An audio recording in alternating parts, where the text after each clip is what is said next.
Welcome to the Content Amplified podcast, brought to you by Masset. Our goal is to help you get more from your marketing content.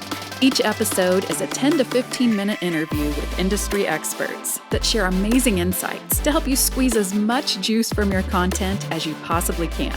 Here's today's interview. Welcome back to another episode of Content Amplified. Today I'm joined by Nolan. Nolan, welcome to the show. Hey, thanks for having me, Ben. You bet. Nolan, well, before we dive in, if you could take maybe just a minute or two and kind of explain your background and what you love about content and marketing in general, I'd love to hear it. So my name is Nolan. I've been working with data and AI startups for over 10 years now. I started in a comms role when comms was transitioning to be more about content than media placements.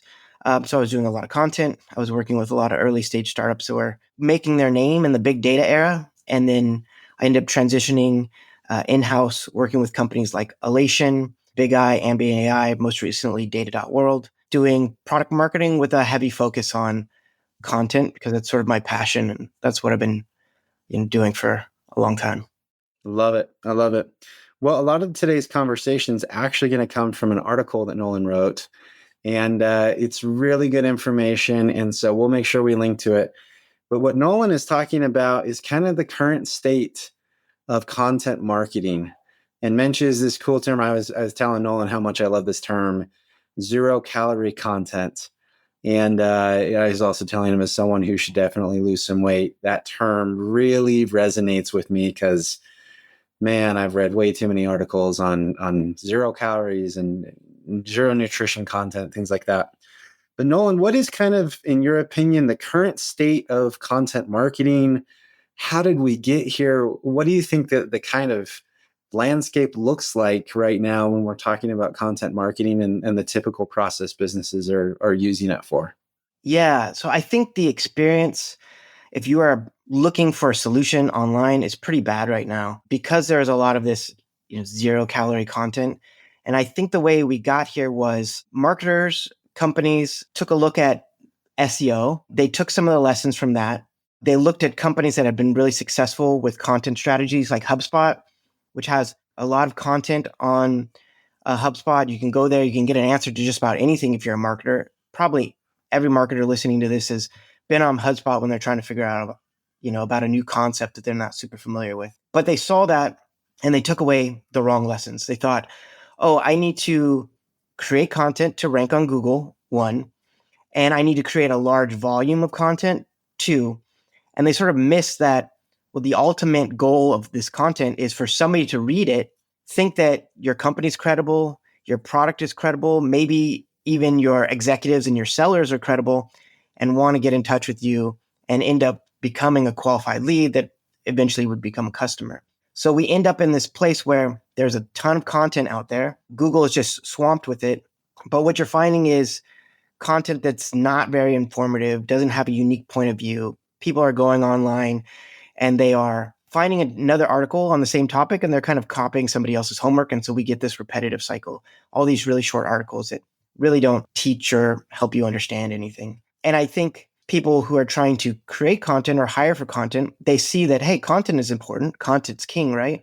But then they're hiring somebody to do content or they're working with a firm to do content and they're leaving them on an island by themselves. So you just go and pump out 5 blogs a week. I'll go run my business or I'll go and worry about our events or whatever else we're doing. And we'll just sort of forget about you. And that's the wrong way to do content. It's a bad experience for prospects.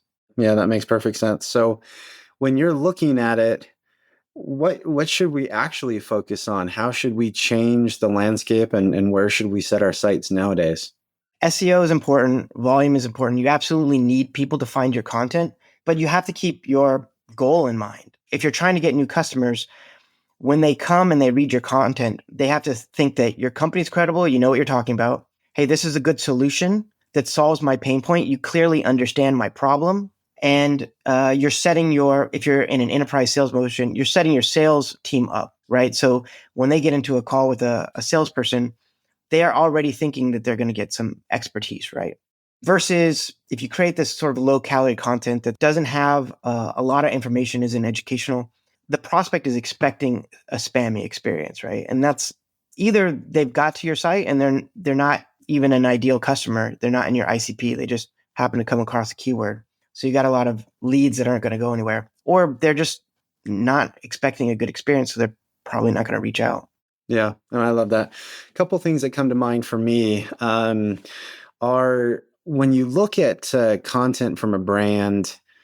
If you're just regurgitating information, it's like you said, it looks like a regurgitation. It's when a brand takes a stand for me that I really connect with them. If they have a specific or a unique viewpoint, if they say, no, this is the right way of doing it, and here's why we believe it. If you align to that ideology of how to do that certain thing, you're immediately going to say, okay, cool. They have credibility. I believe in their methodology. I'm assuming their solution supports the way I now think about this and how I focus on it. And that's just really powerful. Not every brand can find that, but I think sometimes if you can't find that unique, position, I think it's really powerful. Now, something you said in your introduction really got me fascinated. We're in the day and age of AI, and you have been in AI for ages already. When you look at this zero calorie content and generative AI, how do people utilize these new tools to not just regurgitate, but to provide value? How do they use them appropriately to make the kind of content you're talking about that we should make? I do think that AI has the potential to help us create more great content. Unfortunately, I think in the short term, we're probably going to get the opposite. People are going to go to ChatGPT or any of the other tools first, and they're going to say, hey, create me an article on this topic, right? And it's just going to pull aggregated from the internet. And we're going to get a lot more of the zero calorie content because it's going to be, instead of an hour to, write a SEO article, it's going to take 5 minutes, right?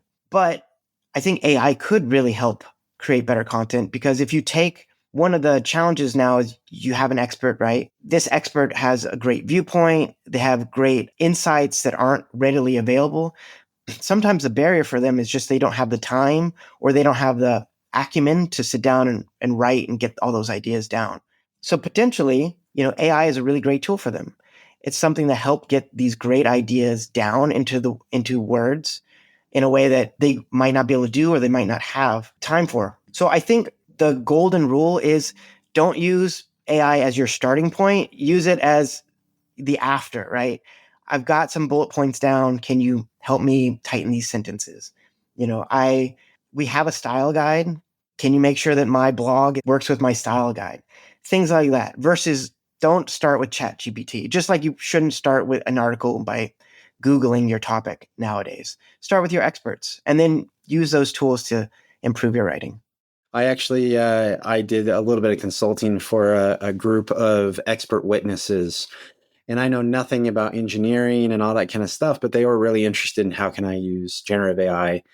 And one of the things we did was we took their reports and their standpoints and we threw it into ChatGPT, and we just asked simple questions like, what would the opposition say about this? Like, what am I not thinking about here? What are some points that I missed? What are some important things here and there?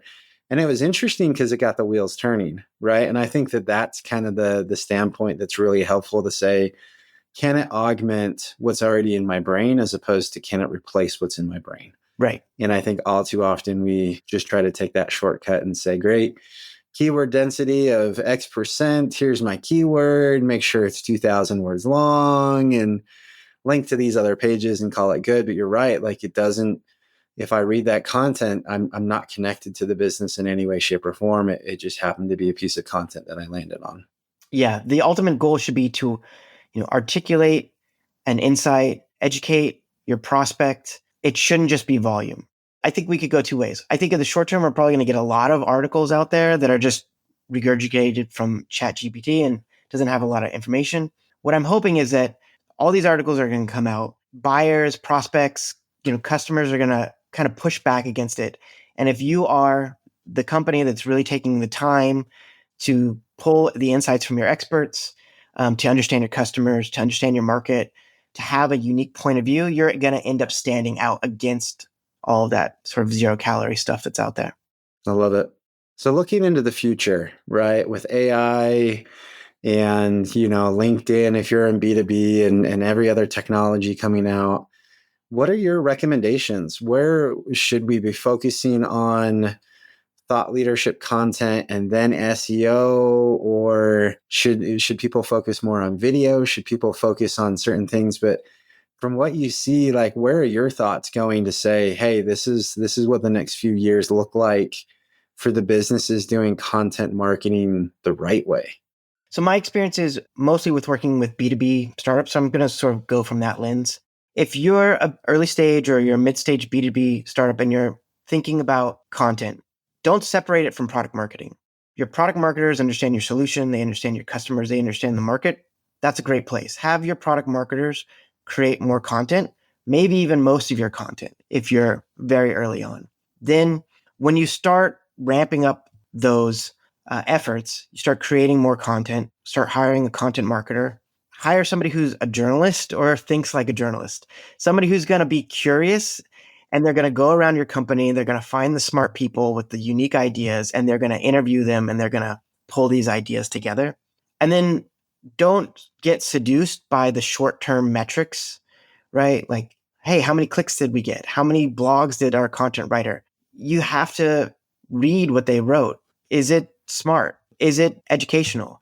Are your customers and partners sharing it, right? Is your sales team using it, right? Which if you're in an enterprise sales model, if your sales team is using it, there's some usefulness there. And then ultimately, hey, if we look at the deals that we've closed, are those prospects that become customers, are they actually interacting with this content? It's going to take more patience, right? You're not going to get these metrics, in a month. And then look from there, and you can update your strategy or change your strategy based on that. I love that. If you had to put everything for content marketing and had to summarize just one or two analytical metrics that content marketers and product marketers should be focusing on, what are the measurement indicators that you would focus on? What do you care about? It's difficult because a lot of metrics, I just learned this phrase, are like angels dancing on a pinhead, right? Like there's a lot of metrics that you'll get from like HubSpot and Google Analytics, right? And they're not going to mean that much, right? So number one is my content creating qualified leads? People that are my sales team actually want to talk to. Number two, which I touched on, is my sales team using this? Are they prospecting with this? Are they comfortable sending this to their number one target? And three, are your customers and your partners and industry experts that you interact with, are they sharing your content? Are they putting the stamp of approval on it? I think those are the only ways to really know that your content is working and is resonating. I love that. And I think it's a great way to cap off this conversation. As promised, these interviews go by so quickly. 15 minutes goes by so quick. Nolan, thank you so much for the information. Lots to think about. I really loved it. If anyone wants to continue the conversation, how can they connect with you online? Yeah, probably the best place is to find me on LinkedIn. And then also take a look at my article that I wrote, cover some of these points and a little bit more. So if they are looking for more, they can go there. Perfect. And we'll link to it as well. But Nolan, thank you so much for the time. Really appreciate it. Awesome. Thanks, Ben. Thank you for listening to the Content Amplified podcast. Please subscribe and leave us a review. And for additional ways to get more out of your content, visit our website at getmasset.com. That's getmasset.com. And tune in next time to the Content Amplified podcast.